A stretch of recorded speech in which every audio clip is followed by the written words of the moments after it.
ऐसा नखिया मारब अरे पूरा ए भाभी जिला हिल जाई। ए भाभी अरे बाप रे बाप ऐसा जिन करा कि पूरा मतलब जिला हिल जात बा। अब कैसन ऐसन बात बा हो कि जो ऐसा चीज मारबो पूरा जिला हिल जाई तनी बता के सुना सुनावा। ऐसा नखिया मारब बाबा पूरा जिला हिल जाई। बुझला? एकदम बुझली हो।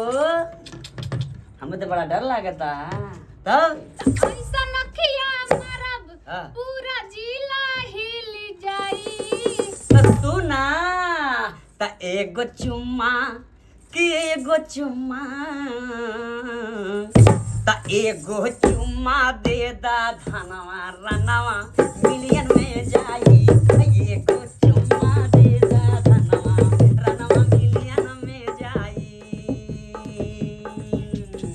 जाओ ने हट जा होई ना बेटो। अरे कितना हम दे देब हो जइबू सेट हो। केतनो पीछे लागल बड़ा दल न गले पाई। अच्छा पीछे लागल बड़ा दल न गले पाई। त सुना त एगो चुम्मा के एगो चुम्मा त एगो चुम्मा दे दा धनवा रनवा मिलियन में जाई। एगो चुम्मा दे दा धनवा रनवा मिलियन में जाई। तनी सुना हाँ सुनावा। इंस्टाग्राम पे बाटे लाखों यारो। अच्छा इतना हुए हाँ, फिर का कहलू बताओ तो। इंस्टाग्राम पे बाटे लाखों यारो। अरे में से बाटे निरहु राजकुमार हो। दिलवा उहे ले जाई भोजपुरी में जे गाई। अच्छा ऊ दिलवा ले जा। उहे ले जाई भोजपुरी में जे गाई।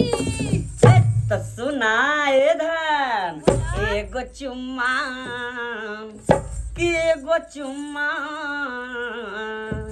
त एगो चुम्मा दे दा धनवा रनवा मिलियन में जाई। एगो चुम्मा दे दा धनवा रनवा मिलियन में जाई। सुने तारू हो ये हमारे बड़े भैया राजकुमार रेवतीपुरी बहुत बहुत बढ़िया बढ़िया जो है राजकुमार बड़े भैया जो है कवि जी लिखे थे और इन्हा के गीत रहल ई आज हम भाभी मिल के हमने रहू गावे है। आप सब प्यार दुलार आशीर्वाद ऐसे भैया बरसाए के रखा आगे बढ़ाया कदम से कदम ऐसे मिला के भैया सब लोग रहे।